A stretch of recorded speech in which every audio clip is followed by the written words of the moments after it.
जिन लोगों की नींद मृत्यु के समान शांत हो जाती है, उनका हर सुबह एक नया जन्म होता है और इस नए जन्म के साथ वो चाहें तो अपने जीवन को एक नई दिशा दे सकते हैं, एक नया मोड़ दे सकते हैं, एक नया आनंद पैदा कर सकते हैं। सूर्य की किरणों के साथ दिन की शुरुआत होती है और पूरी प्रकृति जाग उठती है।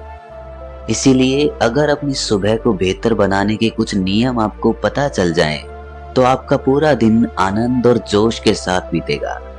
आज की जो कहानी मैं आपको सुनाने वाला हूँ, उसमें आपको सुबह की कुछ ऐसी आदतें पता चलेंगी जिसके बाद आप अपने पूरे दिन को बहुत बेहतर बना सकते हैं। इससे पहले कि आप इस कहानी में खो जाएं, इस चैनल को सब्सक्राइब जरूर कर लें।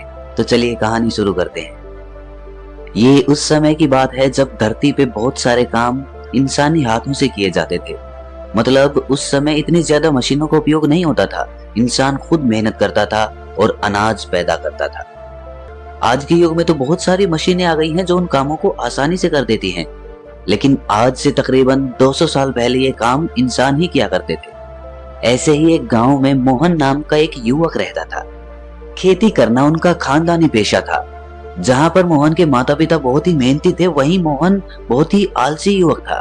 वो किसी भी काम को अच्छे से नहीं करता था, या यूं कहें कि उसका मन किसी काम में लगता ही नहीं था। उसके माता पिता को अक्सर उसके भविष्य के बारे में चिंताएं होती थी कि हमारे जाने के बाद ये कैसे अपना पेट भरेगा, कैसे मेहनत करेगा। उसको खूब डांट फटकार लगाने के बाद भी उसमें कोई अंतर नहीं आ रहा था।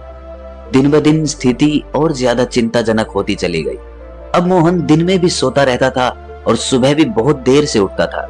एक दिन मोहन के पिता को पता चला कि गांव में एक बौद्ध भिक्षु आया हुआ है और वो मानव शरीर के बारे में बहुत गहरे विषयों पर चर्चा करता है और उसको ठीक करने के लिए बहुत अच्छी औषधियां भी लेकर आया है। फिर क्या था, मोहन के पिता मोहन को लेकर उस बौद्ध भिक्षु के पास पहुंच जाते हैं। वहां पर पहुंचकर वो बौद्ध भिक्षु को प्रणाम करता है और कहता है कि हे महात्मन, ये मेरा 22 वर्षीय पुत्र मोहन है। मैंने सुना है कि आप शरीर संबंधी इलाज करते हैं। मेरे बेटे के कोई रोग तो नहीं है, लेकिन पता नहीं फिर भी क्यों वो बीमारों की तरह रहता है। किसी भी काम में उसका मन नहीं लगता और उसे बहुत जल्दी थकावट हो जाती है। कृपया करके मुझे बताइए कि अगर ये कोई रोग है तो मैं इसका क्या इलाज करूं। ये सुनकर वो बौद्ध भिक्षु उस युवक की नाड़ी की जांच करते हैं और उसके बाद उसके पिता से कहते हैं कि इस बच्चे को तो कोई भी रोग नहीं है, इसे केवल इसके आलस्य ने जकड़ा हुआ है। इसके बाद वो मोहन से पूछते हैं कि तुम सुबह कितने बजे उठते हो।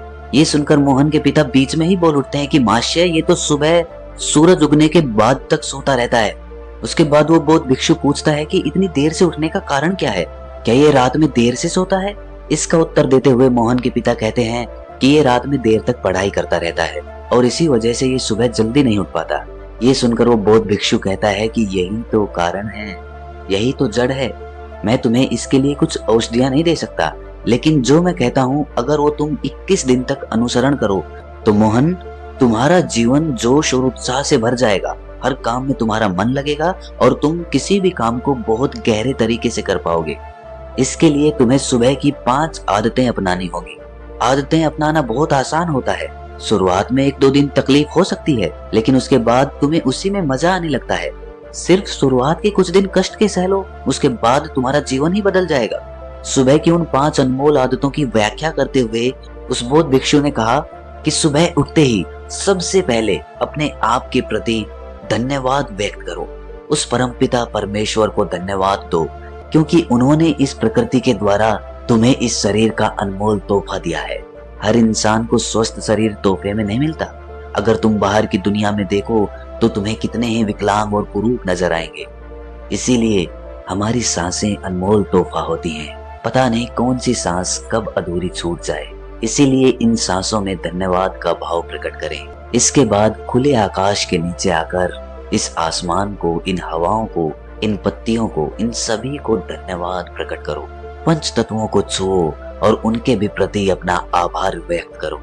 इससे तुम्हारा जुड़ाव इस प्रकृति के साथ बनेगा, जिससे तुम आनंद में भर जाओगे। इसके बाद अपने कमरे में झाड़ू जरूर लगाओ। इसका मतलब ये होता है कि सारी गंदगी अपने कमरे के बाहर, अपने दिमाग के बाहर कर रहे हो। और उसके बाद अपने कमरे में एक मिट्टी के दिए में एक तेल का दीपक जरूर जलाओ। इससे कमरे का वातावरण प्रकाशित हो उठता है। वातावरण में एक अद्भुत शांति छा जाती है। इस दौरान उस दीपक के सामने बैठकर आप अपने शरीर को छुओ, अपने बाल, अपने कान, अपनी आंखें, अपना मुंह जिससे हम मीठी वाणी बोलें, अपने कान जिससे हम शुभ वचन सुन सके। इन सारे अंगों को छू छू कर उनके प्रति प्रेम का भाव अपने अंदर प्रकट करें। उसके बाद वहीं पर बैठकर अपनी आंखें बंद करके कोई भी ध्यान जो आप लगाते हैं उस ध्यान को पूरा करें। ध्यान करने से आपका दिमाग स्पष्ट होता है। आप पूरे दिन में जो भी काम करने वाले हैं आप उसके प्रति स्पष्ट निर्णय ले सकते हैं। ध्यान आपका मार्गदर्शन है, वो आपको सही मार्ग दिखलाता है। इसीलिए ध्यान करना बहुत ही आवश्यक होता है और इसके बाद हमारा पूरा दिन आनंद और तनाव मुक्त रहेगा। जब आप ये सारे काम पूरे कर लें तो एकांत में बैठकर एक कागज और एक कलम लेकर पूरे दिन की सूची तैयार करें कि आप आज के दिन में क्या क्या करने वाले हैं और आप जो भी काम करने वाले हैं उसमें से किसी एक काम में किसी एक जरूरतमंद आदमी की बिना लालच के मदद करने की संभावना जरूर बनाना। अगर आप दिन में कोई एक काम भी ऐसा कर लेते हैं जो आपके लाभ और हानि से परे होता है तो आपको एक अद्भुत आनंद प्राप्त होता है। आपको लगता है कि मैंने आज का दिन कुछ अलग तरीके से जिया, किसी जरूरतमंद की निष्पक्ष भाव से मदद कर दी। इससे अच्छी बात और क्या हो सकती है।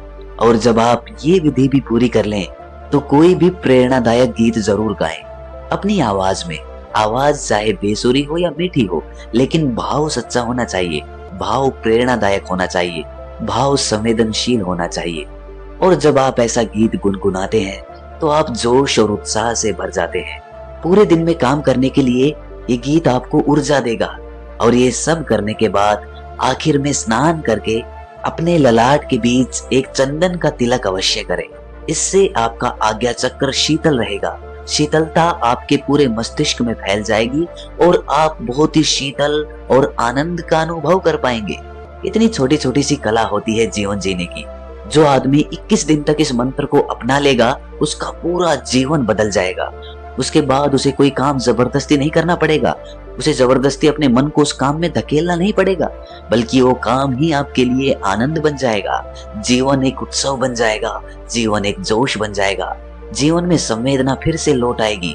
जरा सोचिए, जब हम बच्चे होते थे तो हमारे अंदर किसी भी नए काम को लेकर तरंगे उठने लग जाती थी। हम किसी भी काम में जोश और उत्साह डाल देते थे। आखिर आज वो सब क्यों नहीं होता है? क्यों इंसान ने अपने आप को ही जटिल बना लिया है?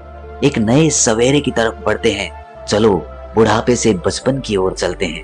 उन उम्मीदों को फिर से जगाते हैं। चलो आज हम अपनी कब्र से उठ जाते हैं, खुद जीते हैं और दूसरों को भी जीना सिखलाते हैं। चलो आज हम जीवन को एक नई दिशा देते हैं। तो दोस्तों, कैसी लगी ये कहानी आपको कमेंट सेक्शन में जरूर बताना और अच्छी लगी तो इस चैनल को सब्सक्राइब जरूर कर लेना। तो मिलते हैं अगली कहानी में, तब तक के लिए अपना ख्याल रखें।